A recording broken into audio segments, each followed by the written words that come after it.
Opera, live with you today. And I thank you for joining us today, and thank you to those of you who have been watching our virtual season. We hope that you have been finding it as exciting as we have on the company side. This weekend marks the final opening of the virtual season, our 2014 IOPBS recorded production of Rossini's fairly rarely performed, but I would say unjustifiably, it's a wonderful piece, comedy, the Comte Ory. Today, joining me to talk about the Comte Ory is Maestro Dean Williamson, who conducted the production for us. Maestro Williamson is music director of Nashville Opera, and he returned to DMMO in 2015 to conduct Mozart's Die Entführung aus dem Seerei. We're going to nerd out about Rossini and all kinds of things for you today. Dean, it's great to see you. Welcome. Thank you for joining us. Thank you, David. It's so great to see you also. And I'm so glad you're here because we can really talk from a conductor, nerd out, as you say. We'll be all conductor geeky on everybody. I think a lot of people don't understand what goes on from the podium side of things and when we're doing this very specialized kind of repertoire and the journey that we have to take to get it to the stage from not only the singer side, but also the parts, the orchestra players, the style, the acoustics in the hall and the house and all of that kind of stuff. Well, yeah, and that's something that goes into every production. You know, one of the things I really admired about your work is you have a great flair for Rossini, and we know from your resume that you've done quite a bit of Rossini. I wondered if you might tell us a little bit about Rossini's works, conducting Rossini's works, and especially kind of the progression from his Italian comedies to his later Paris period, which Ory falls. Yeah. I've done so much Rossini, and I was very lucky early on, like you, like me, most of our colleagues in opera. I started as a repetiteur, rehearsal pianist in many different opera companies, working for so many different conductors. I think I did my resume once when I was looking, and I think I assisted 75 different conductors, and everything from Rossini to Electra to whatever, the Ring. And I was very lucky that I worked all of the Rossini with some really spectacular Italian conductors, and especially with Barbara Seville, with Eduardo Mueller, who was just such a dear man and such an educator, such a teacher, and so generous himself. And you understand this, David, because you've taught conducting as well, and you and I are built very differently in terms of size. Eduardo was about my size, so he's about 6'3". He's a little bit chunkier. He was a little chunkier, but he also had long albatross arms. And so I assisted him and played Barbara for him twice. And both times, and I shamelessly have copied everything because his roadmap of how to get through the piece and what he taught me about the style, and how to get that Italian sound out of an American orchestra. For example, in the first time I assisted him was a Seattle Opera. So I remember going to the reading with the orchestra, the first reading, and Seattle Symphony is, so it's an incredible orchestra, and he spent an hour and a half on the overture. It was unbelievable. And then finally started breezing through the rest of the piece. And I said to him at the break, I said, Maestro, that was pretty amazing, but why did you spend so much time on this? He said, well, Dean, you have to understand, this is an American orchestra. They are incredibly skilled. He said, I know they can sight read perfectly the whole piece without hitting a bump in the road. He said, but I needed to get them to understand better the Italian sound and to get them to play with that lift in the sound, that lightness, that speed, that elegance. And so he said, I decided I would do it on the overture. And if I could get them to understand what I need them to do in terms of the attack, the articulation in the overture, that will all carry because they are incredible musicians. They will then take that musical language into the rest of the piece. So I thought, oh, brilliant. And another funny side story about him, when I first started conducting, I went to him and I said, Maestro, I'll come to Milano or the Met, wherever you are. And he said, no. You're doing what I did, what Schulte did with all the great European opera conductors. You need to be a repetiteur for 10 to 20 years. You need to learn your languages. You need to assist as many conductors. You need to be around singers to get in your body what singers need, why they have to breathe a certain way, why they're going to phrase a certain way, why a tempo may work for one soprano but not another soprano, and how flexible you have to be. And then he said, you'll know in your pit of your stomach when the time is right and when it will happen. He said, then go to all of those readings and watch the orchestras. And when they do something that works, great. But he said, more importantly, when they do something that doesn't work, say, I will never do that. And catalog those, see how the orchestra reacts to a conductor, see what a certain gesture gives. And so I was lucky because I had imprinted in my brain. You know this when you play, when you spend 6 hours a day for 3 weeks in staging with a conductor, you get, especially if it's your first time, let's say Bohème, playing Bohème, you get that imprinted in your DNA. You can't help it. And your job as the repetiteur is to play what the conductor does without questioning. And so I was very lucky with him because on that score, my first Rossini score, I had the style put in my ear, put in my body, put in my arms. I could see. So when I started conducting, and Barber was one of the first big, I think there was one year when my first year, I had 4 different Barber productions. And I think I've done the piece about 100 times now. And so it was almost a seamless transition. When I got on the podium, it was like, okay, well, Maestro did this. Oh yeah, that worked. Oh yeah, okay, they did this, it worked. All of his tempo changes. One of the hardest things in style for Rossini is that there are these implied gear shifts. You're driving a racing car. You're driving a BMW basically in stick shift, and you're going down the Monte Carlo, the roads there, or down south of Naples to Capri. And so you have to get around these corners and these change direction with the orchestra. You cannot do a Rossini score in Italian, we say come scritto, as written. There are all these implied tempo changes that work. And my feeling is, why reinvent the wheel? If you do your homework and you listen to all the great old live recordings with the old Italian conductors, Italian orchestras, you see, you can feel, and it's nothing drastic, but it's this slight, like, okay, I'm going to put my foot on the gas a little on this. Okay, I'm coming to the corner and I'll back off a little bit. Give the violas a little more room to breathe. Okay, now goose it, go, go, go, go. Yeah. And it is so much fun when you finally get an orchestra to do that. An opera orchestra that's used to playing under a lot of different conductors inherently will do that. And I remember, it was about 5 years ago when I started going and teaching in Italy and working there a lot. I went and saw a butterfly in Teatro San Carlo in Naples. And it was the most phenomenal thing. As some old guy on the podium, never heard of, and that orchestra, it was like having the Cleveland Orchestra in the pit. They played with such lightness, such speed, it was incredible. Like the opening, yada-da-da-dum. And the other thing I learned from Mueller, in Italian style, you pull away. It's diminuendo constantly. In the German style, it's much, you want to sustain. You want to like lean into the beginning of the phrase. You want to bloom that first note. You don't want to rush things too much. In the Italians, it's like the language. It scurries in before you hit the speed bump, before you hit the accent. German is a downbeat syllable stressed language, so it's first syllable. So you kind of get to the opening. Barenboim talks about this in his book. So trying to get a German orchestra to play Barber Seville Overture is hard. Getting an Italian orchestra to play Tristan Overture is hard because it goes against what their native language is speaking. So with Mueller, I was taught all of this lightness, and he said, I do this so the orchestra won't cover the singers on the stage, and it's little puffs of air. And so even in a piece like you hear an Italian opera orchestra play Puccini, they do it the same way. It's not this, what you and I would call that big, heavy international style of playing where every note is milked before it comes out of the instrument. You kind of think about it before you play it. It's very impulsive in Italian, and trying to get an American orchestra that doesn't do a lot of Italian music to play that way sometimes can be difficult. You have to do a lot. You have to use your best persuasive argument on the podium. And if you can get them to come around, all of a sudden, especially in these really fast-paced Italian Rossini comedies, they get it. It's like, oh my God, this is twice as easy. It's so much to play. I'm working as hard. We're keeping up with the singers. Then the singers aren't complaining to me behind the scenes like, Maestro, the orchestra feels sluggish. I can't, I need an ounce more gas because it's making me sing too heavy.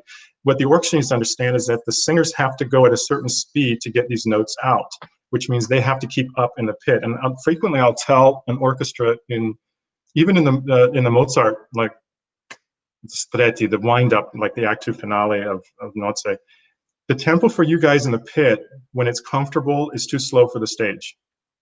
When you have all of the spinning music, what I call, you know, da da da da da da da da da da da, and it's also gestural. It's not about playing the notes; it's about playing the gesture. So that's where it comes out of the Baroque, exactly what our Baroque string players talk about. You know, the gesture of the bow arm, the shape of the sound, rather than da da da da da. It's yum bum instead of bum ba ba bum. It's pulling away, and it's lighter, and there's a spin and a lift constantly. So frequently, in the parts, I'll even write in. There's a figure that's very common in Mozart and Rossini, simplifying it to quarter and 2/8. Bum ba ba bum ba ba. The Germans, you kind of live in that you kind of exude in that quarter note. You give it beauty.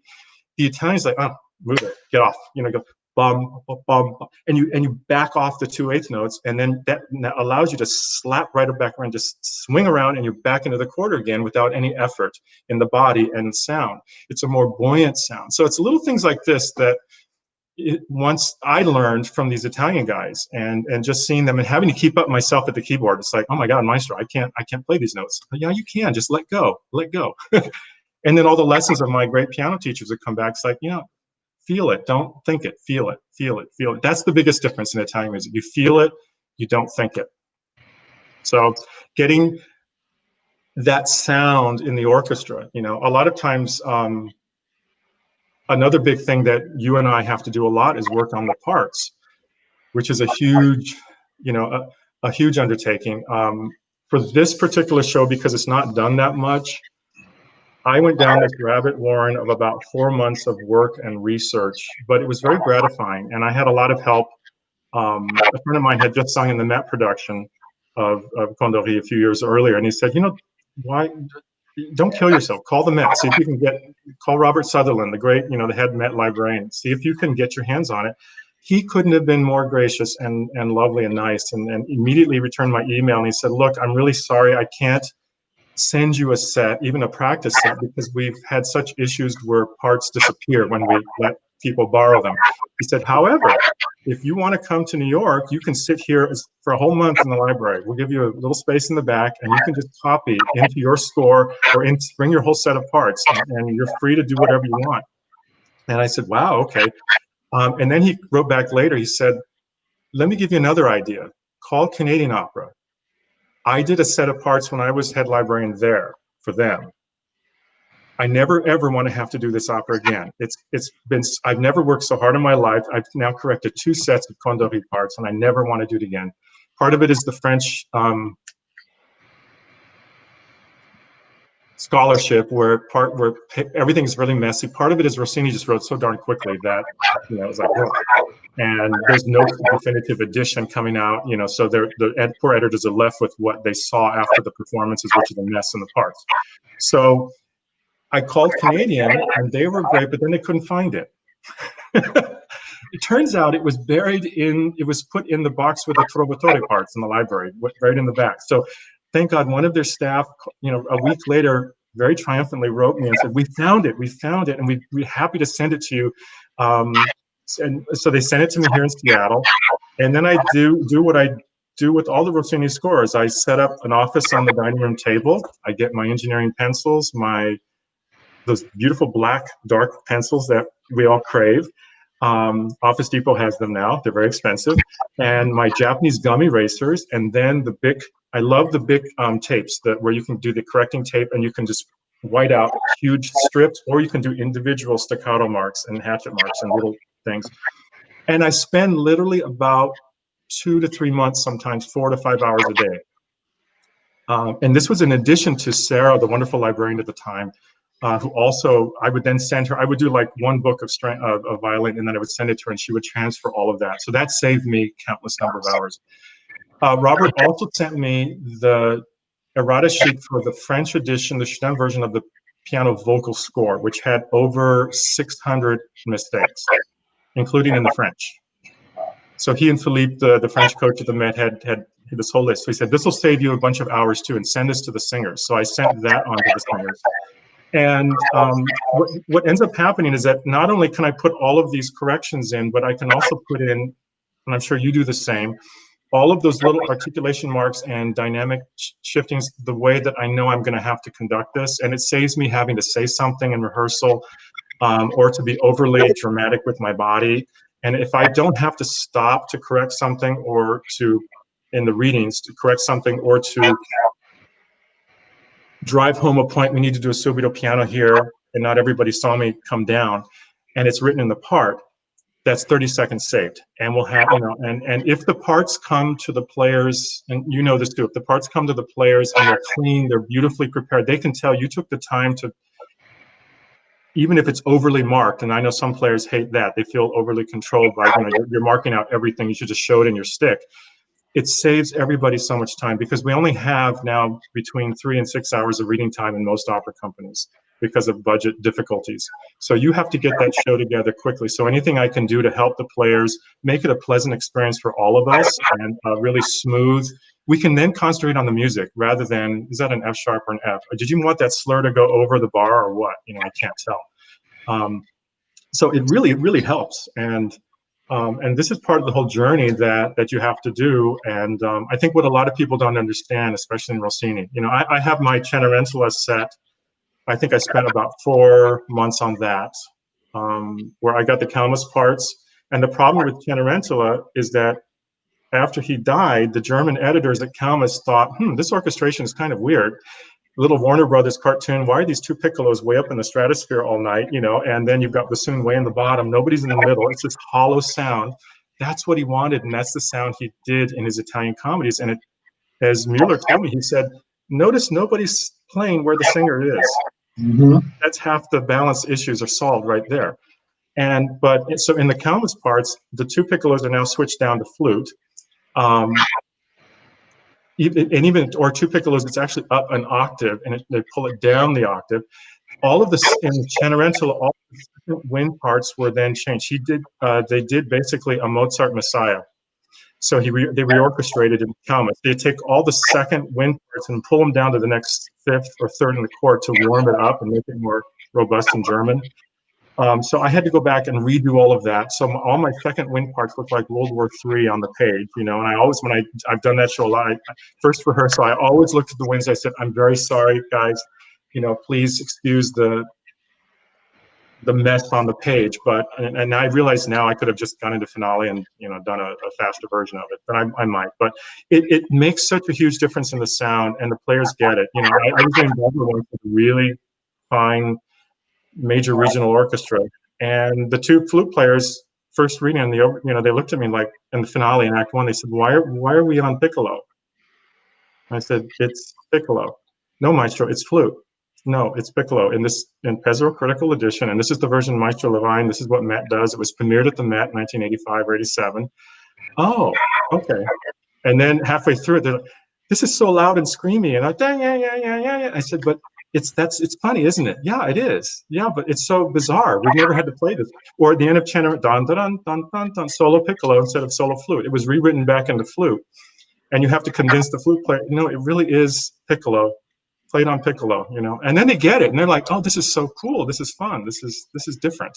So these are the issues around Rossini, and I'm still convinced it's because he was like a Broadway composer, and he had to write so quickly that, you know, Cenerentola was written in 2 weeks because he got right up to the deadline and then realized, I have to have this piece written. So he crammed it out really quickly, farmed out all the recitatives to a student of his, which is why they're not that great. But the music is spectacular. And then grew it up, did it, and then he's on to the next piece. And he recycled constantly. And that's the other thing. So the Comte Ory, all of Act 1 is basically Il Viaggio a Reims, you know, with a few little changes, and then it's put in, because he was constantly recycling. He was under these quick deadlines, which is another reason why I think probably when did he retire, 37 or something, that he said, I've had it, I'm done. Yeah, for those of us who don't know, remind us what he did after he retired. What did he do? He kind of... Well, he loved to cook. He loved to cook. He ate. He got bigger.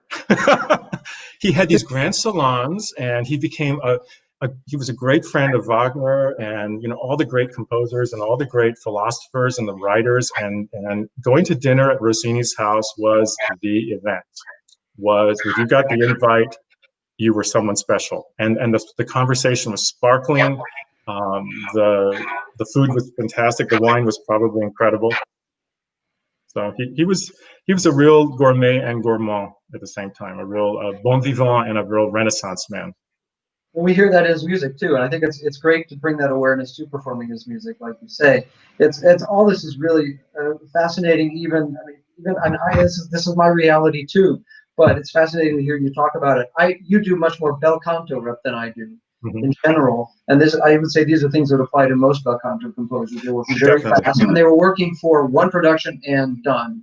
Yeah, And, there's a spirit of, once you get it in your body, and for me it helped being in Italy a lot and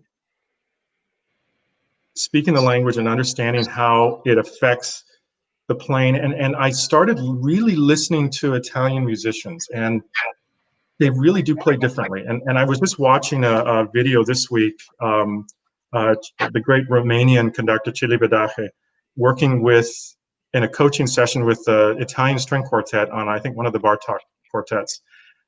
And even though Celibidache was Romanian and came from that Latin tradition, when did he go to Berlin? Like when he was 17 or 18 to study? So he became really fully German and entrenched in the German sound and the aesthetic and the way of phrasing.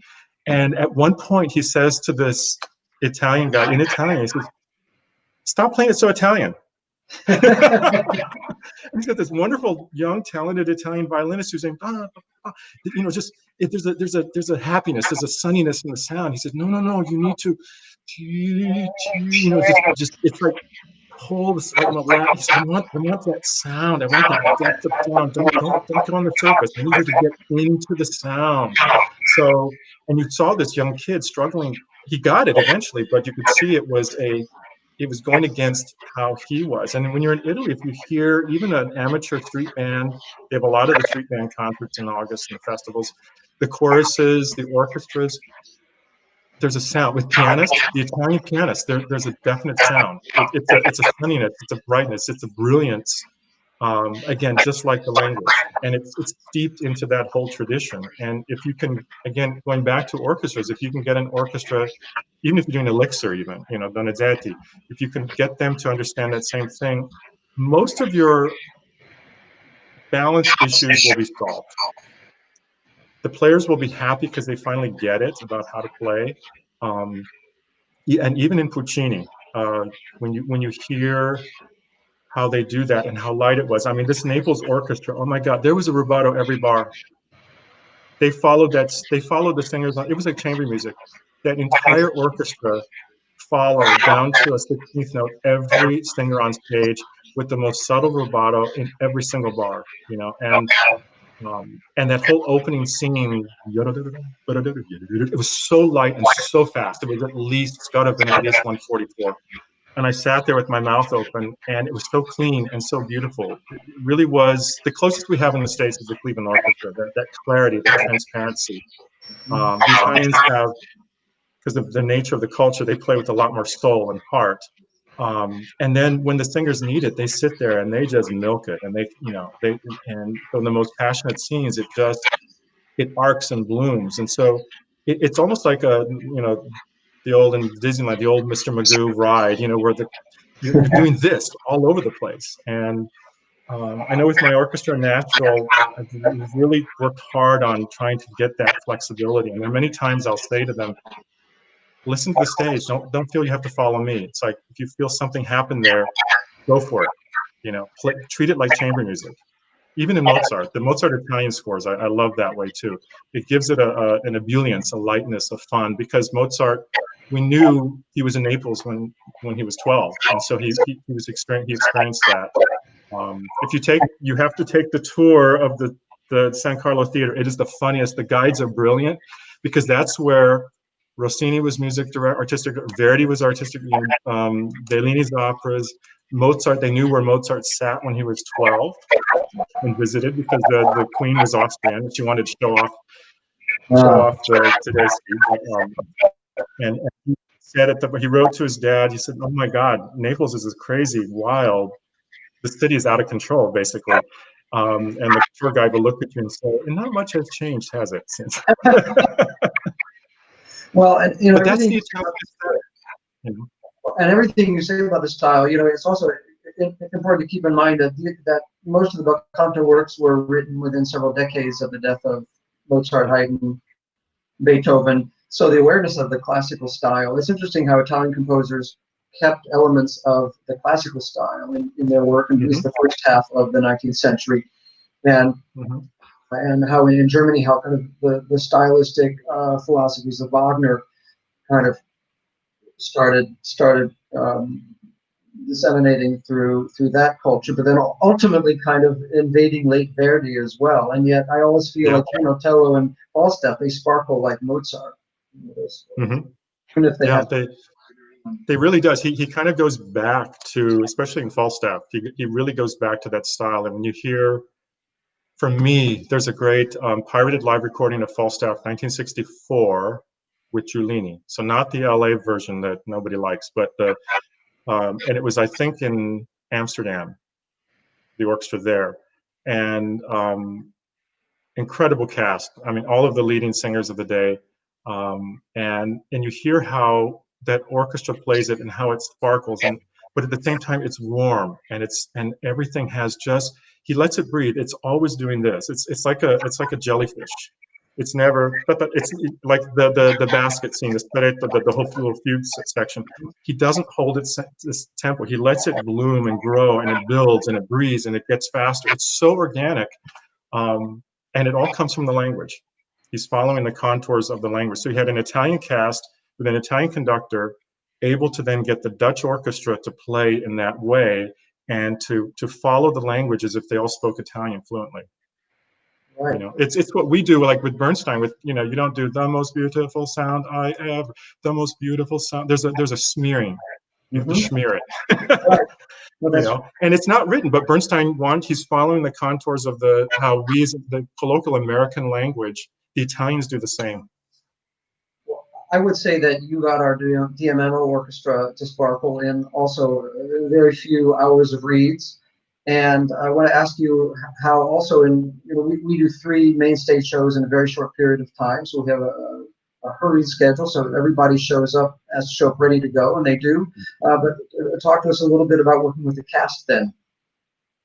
The cast was really amazing. Like Taylor and I had just done Barber in Nashville in January before that summer, so January of 2014.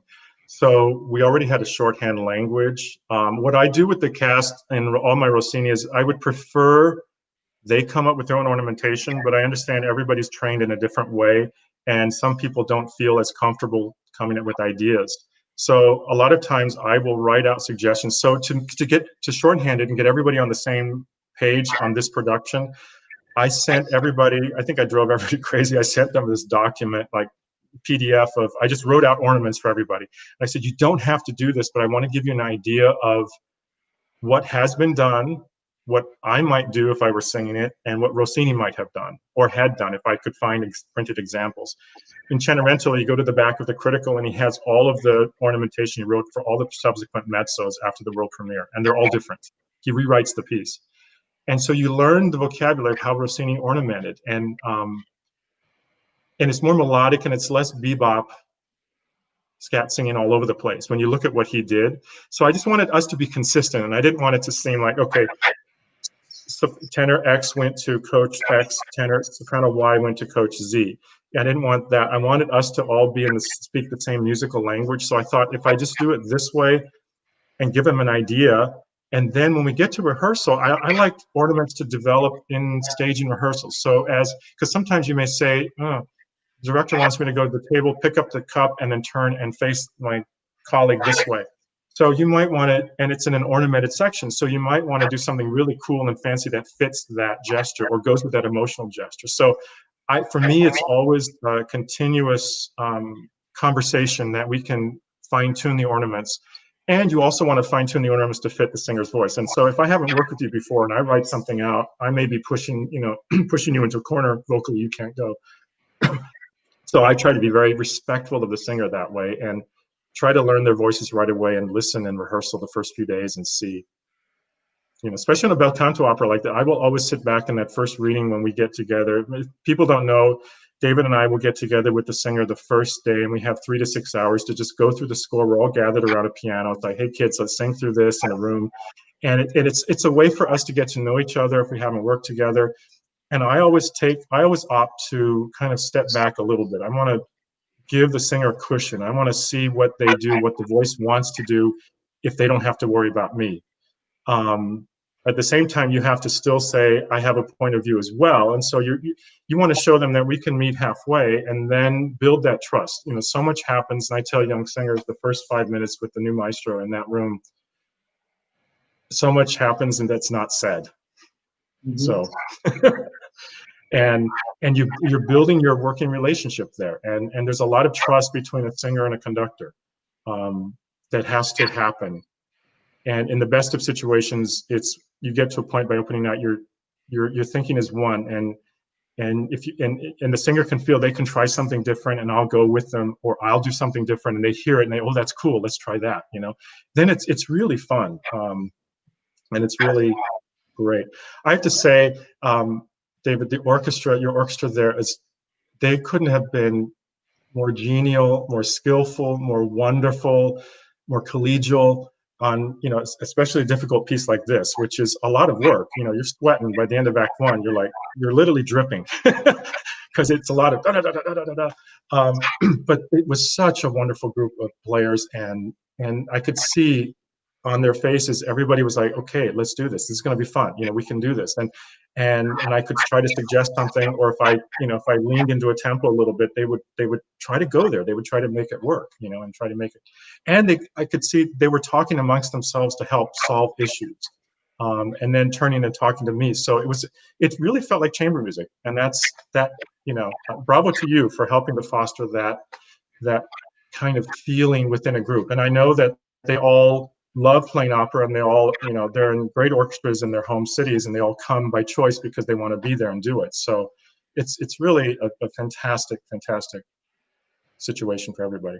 Thank you. I adore working with them too, and find the same qualities that you mentioned. I want to say that in the result and the performance of Ory, there was an absolute feeling of symbiosis between cast, orchestra, conductor, and that extended to a point that there was a playfulness in evidence in the production that also was an essential part, I think, of the production in general of the scenic work, and David Gately's work as director makes it really sparkle. But one of the things that I marveled was that all the singers seemed, and we had casts with different levels and different experience doing bel canto repertoire, coloratura, and everybody just felt at ease at it. And kudos to you, everyone, for that.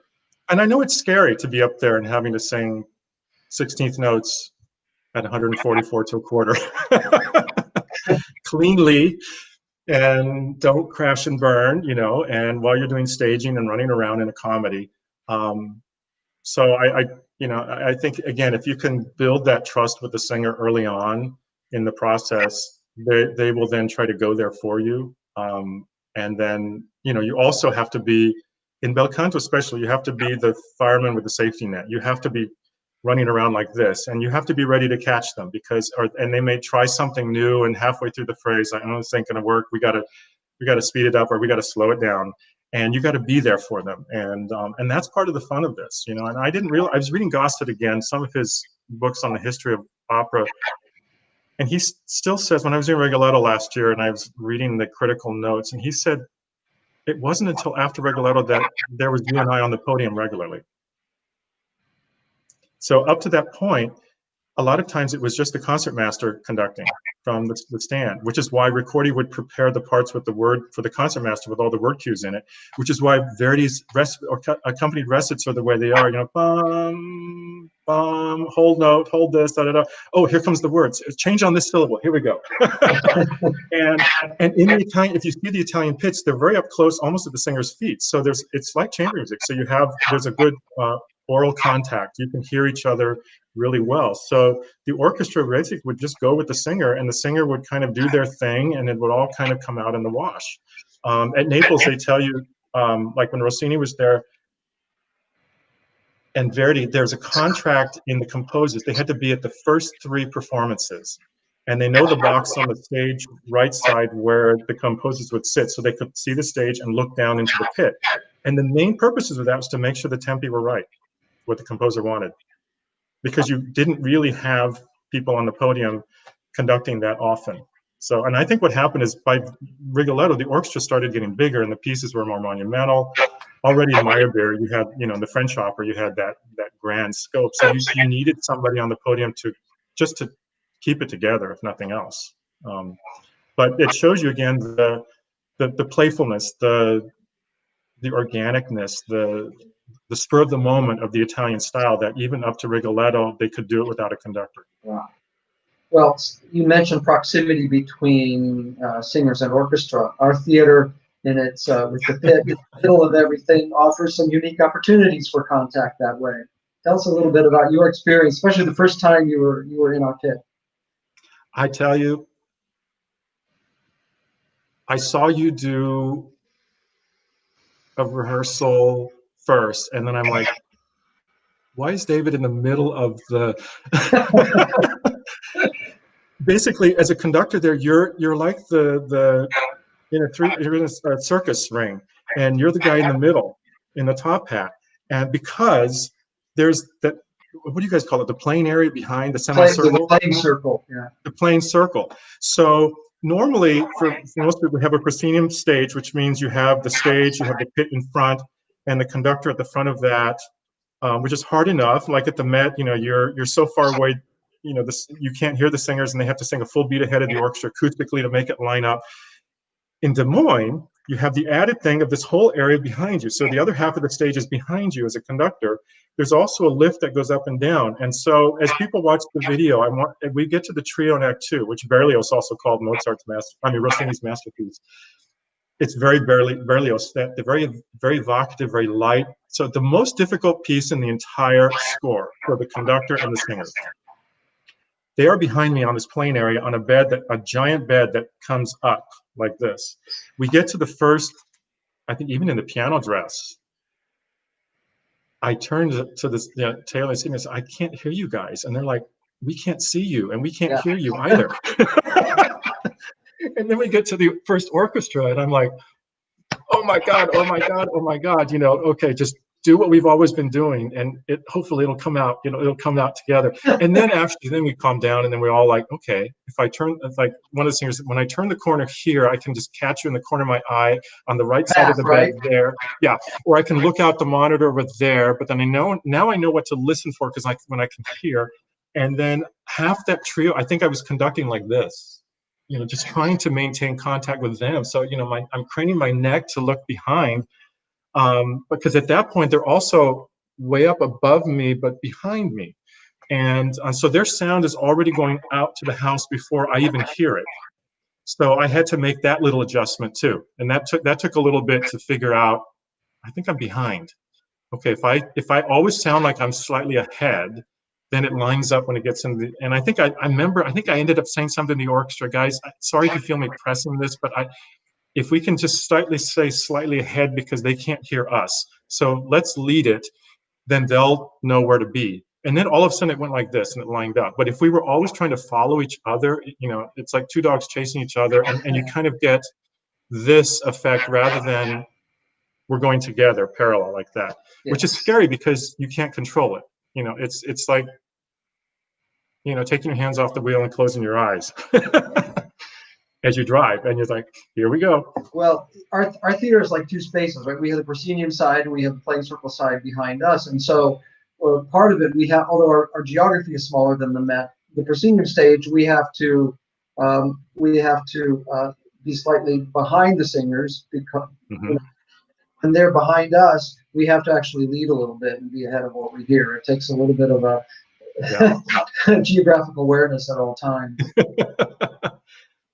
Yeah, no, it's a beautiful space, and I have to say the sight lines from the house, because of the semicircle arrangement of the seats, it's fantastic. So no matter where you sit, and I've seen in the seasons I was there, I've seen all the other shows purposely sitting at various points around the house, and I have to say I enjoyed every single seat. There's not a bad seat in the house, and acoustically too. The sound blends out. So even if you're sitting on the side, I think I saw the first dress of Dead Man from way over on the left side of the right side of the house. So I was kind of looking over your right shoulder across down in the pit, and I still heard everything, and I heard everything from the singers coming out, and that was a big set that was open to the back wall. And not much to pick the singers stand out, but I still heard it all blended out into the house nicely. Well, and I think you know, it is interesting to sit in different places and get a little bit different experience. I also find that you talked about orchestras listening to singers. I find the fact that especially our front desks of string players and our front row of woodwinds can see pretty much everything that happens on the playing circle or on the sides, depending on where they're sitting, and they can hear it very clearly too. I think that gives the orchestra also an extra connection and engagement. I always enjoy them. I can see them sometimes dialing in, watching what's the singer up there, rather than me. And I'm like, hey, that's fine. You know, you're with them. Everything's great. Yeah, especially by the sixth performance, and they're like, that's a good scene. Yeah. Yeah. I wish I could say that. I don't know how it was for you. I always have after a run, I have mental snapshots of things, but I can never actually enjoy watching the show, even though I'm in the middle of it. You think I might be able to see it more, but of course we're paying attention to lots of different things. I really enjoyed in the virtual festival getting to watch the productions, and I'm really looking forward to getting to revisit Comte Ory, which was one of my favorite things, one of the funniest and sparkliest things I've ever seen in the theater. So. Oh, great! Thank you. It's a highlight for me too. I really have incredible memories of that, and really incredibly grateful to have had a chance to do the piece in such a fine situation, from the pit to the stage to the theater to the company and everything. It was such a, to borrow the German, gemütlich. There was such a warmth and it's from everything about it, And even at the famous Colonial House, where whole music staff, we all stayed, sharing in the same dorm building and stuff. The sense of collegiality there, and we're all in this together, and everybody was so nice and helpful, and it's sweet. Well, we thoroughly enjoyed having you in our midst those 2 seasons. What have you? Thank you. Have you had any experience with Comte Ory since? No. I would love to come back to it. It's not done that much, outside of maybe the largest houses. Well, it's absolutely delightful. Hey, opera companies out there, look at they really should. They really should.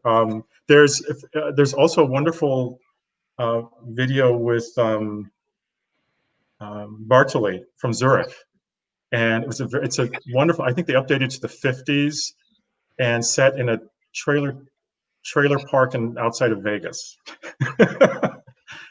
It's a hoot. It's and she sings the Comtesse. She doesn't take the high E flat that Sydney does, but she goes up to the B. Her ornaments. It's brilliant. It's really quite fun. Yeah, I also, it might bear mentioning, you mentioned recycling music. Rossini, much of the music of Comte Ory is not only heard in this opera. Yeah. But rather, he recycled all the time because he wrote so quickly. So even the famous overture to Barbara Seville is not from. That's why you don't hear any of the tunes in the overture in the piece itself. It was from Elizabeth in England, another serious opera. Cenerentola non più mesta was recycled from Cessate più resistere, the final tenor aria that we always cut now because of time, and it's so difficult at the end of Barbara Seville. Usually originally sung by tenor, now sung by the mezzo, more famous sung by the mezzo. And in this piece, pretty much all of Act One stripped out of Viaggio a Reims, written just a few years earlier, and recycled into this. So he was very smart that way and very resourceful. And I think he knew what he could do and how far he could get away with it, and how to incorporate it in more seamlessly. Apparently, what I was reading is that it was harder on his librettist because this was, or he was his first opera totally in French, brand new one.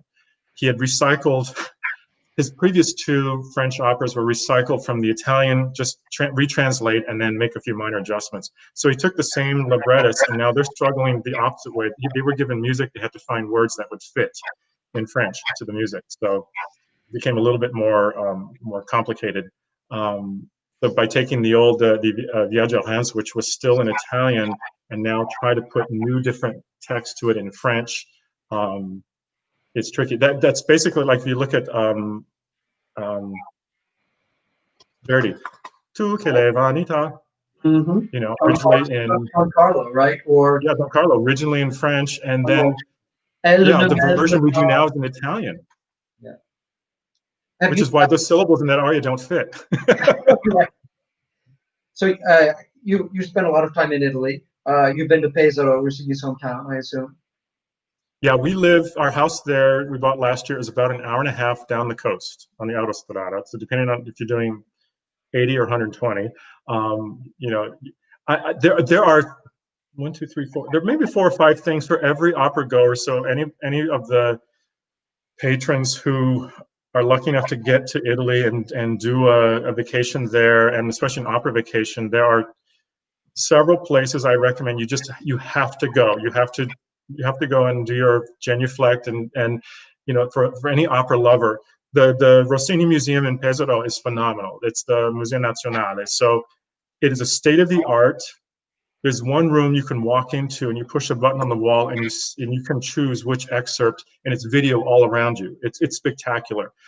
They break down the orchestras, the sounds, the pits. They explain the whole thing. You could spend a whole afternoon there.